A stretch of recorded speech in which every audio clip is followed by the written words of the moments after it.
नगराध्यक्ष पदाच्या उमेदवार कुमारी रजनीगंधा राजाराम बानखेले आणि सर्व पदाधिकारी, समोर बसलेल्या सर्व माझ्या बंधू आणि भगिनींनो, आज या ठिकाणी आपली प्रचार सभा होते। एक 4 दिवसापूर्वी या ठिकाणी प्रचार सभा झाली। खरं तर चेअरमन साहेब, आम्हाला प्रचार सभा घ्यावी असं वाटत नव्हतं, ते आमच्या मनामध्ये देखील नव्हतं। परंतु परवा जी प्रचार सभा या ठिकाणी झाली, ती प्रचार सभा एवढ्या ताकदीनं घेतली, का घेतली, कशी घेतली आणि कशासाठी घेतली याचं कोडं आजपर्यंत आम्हाला उलगडलेलं नाहीये। कारण एका बाजूला युतीच्या माध्यमातून जे तुमच्या समोर आज निवडणुकीसाठी उभे आहेत ती मंडळी आहेत। या तालुक्याचे विद्यमान आमदार आणि राज्याच्या गेल्या 35 वर्षामध्ये वेगवेगळ्या खात्याची ज्यांनी मंत्रिपद सांभाळलेली आहेत ते त्या पॅनलचं नेतृत्व करतायत।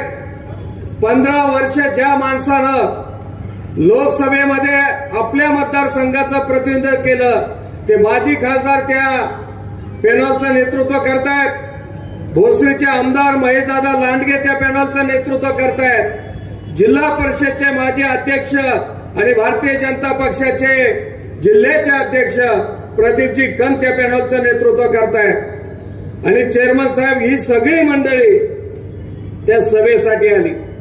एवढी मोठी मोठी माणसं आमच्या समोर या ठिकाणी या मंचर शहरामध्ये निवडणुकीच्या माध्यमातून समोर आलेले आहेत। आम्ही सामान्य माणसं आहोत। आमच्याकडे फार मंचर शहरामध्ये नेतृत्व करण्यासारखे अनुभवी आणि मोठे पदाधिकारी म्हणून आम्ही नाही आहे। मी साधा एक पंचायत समितीचा माजी सदस्य, बाळासाहेब बानखेले माजी सरपंच, आम्ही दोघे स्थानिक। आणि चेअरमन साहेब, तुम्ही मार्गदर्शन करतायत, आमचे जिल्हा प्रमुख सुरेश भोर मार्गदर्शन करतायत।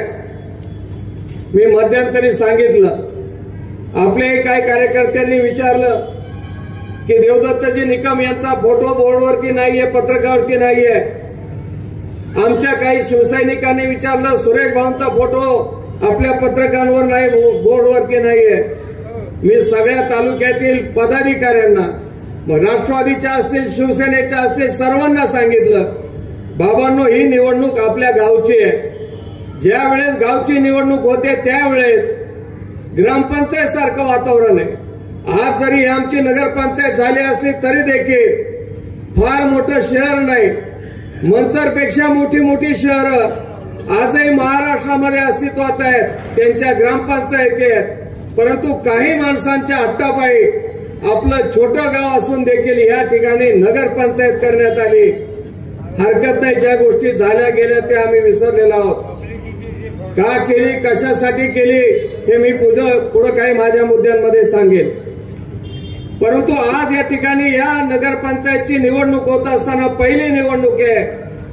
राष्ट्रवादी काँग्रेसच्या वळसे पाटलांना आपल्या स्थानिक नेत्यांवरती विश्वास पाहिजे होता, सांगितलं पाहिजे होतं तुमच्या गावची निवडणूक आहे, तुम्ही योग्य ती माणसं निवडा, कारण पहिली निवडणूक आहे। आपण सगळे शेतकरी आहोत। चेअरमन साहेब, शेतात ज्यावेळेस आऊत घालतो ते आऊत चालत असताना बैल जोडी चालते आणि जो आवते तो आवत्या हुशार असेल, पहिलं तास जे जातं त्या तासावरती मागची सगळी तासं जातात।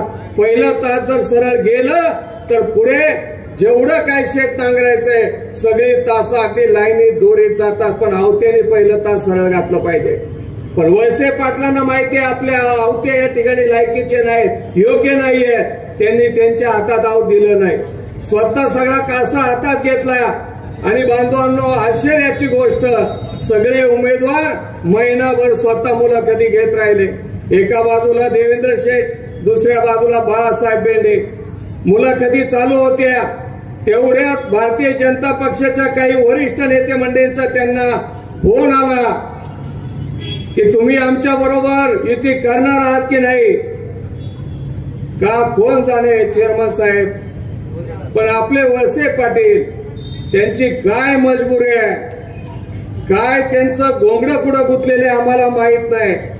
मागे विधानसभा निवडणुकीच्या आधी असंच घडलं की ज्या पवार साहेबांनी त्यांना बोटाला धरून राजकारणात आणलं, स्वतःच्या पुतण्याला जेवढी पदं दिली नाही, स्वतःच्या मुलीला जेवढी पदं दिली नाही, ते स्वतः सांगायचे की राज्यात यशवंतराव चव्हाण मंत्री झाले, त्यांना पहिलं राज्यमंत्रीपद दिलं. वसंतदादा पाटील झाले पहिले मंत्री, त्यांना राज्यमंत्रीपद दिलं. पण मी असा मंत्री आहे की पवार साहेबांनी मला डायरेक्ट कॅबिनेट मंत्रीपद दिलं, एवढं स्वतः वळसे पाटील सांगत होते आणि स्वतः मानसपुत्र असल्यासारखे वागत होते. पण काय मजबुरी आड आली आम्हाला माहित नाही. अनेक लोक काय काय बोलतात, पण या निवडणुकीत आम्ही तो विषय काढणार नाही. काहीतरी घोंगडं नक्की गुंतलेलं आहे. पवार साहेबांची साथ सोडली आणि अजित पवारांच्या गटामध्ये राष्ट्रवादीचे 2 तुकडे झाले, त्याच्यात सामील झाले. वळसे पाटील साहेब, तुम्ही नाही म्हणला तरी तालुक्यातील जनतेने ओळखलेलं आहे आणि मंचरच्या जनतेने तर पक्का ओळखलेलं आहे. मोठं घोंगडं काहीतरी तुमचं गुंतलेलं आहे. मग आता या मंचरच्या निवडणुकीत सुद्धा भारतीय जनता पक्षाच्या वरिष्ठांचा फोन आला. तसं पाहिलं तर आम्हाला सगळ्यांना माहिती आहे मंचर शहरात भारतीय जनता पक्षाची ताकद किती आहे. कार्यकर्ते बिचारे काम करतायत, प्रामाणिकपणाने काम करतायत, पण अजून पाहिजे तेवढं बळ मंचर शहरामध्ये त्यांनी धरलेलं नाही. परंतु वरिष्ठांचा दबाव आला आणि वळसे पाटलांनी पुन्हा एकदा मान भारतीय जनता पक्षापुढे वाकवली. ज्या माणसानं संजू थोरातनी भारतीय जनता पक्ष इथे वाढवला, एका अटीवरती भारतीय जनता पक्षाशी बोलायला तयार झाले. जर संजू थोरात तुमच्यात नसेल तरच आपली युती होईल.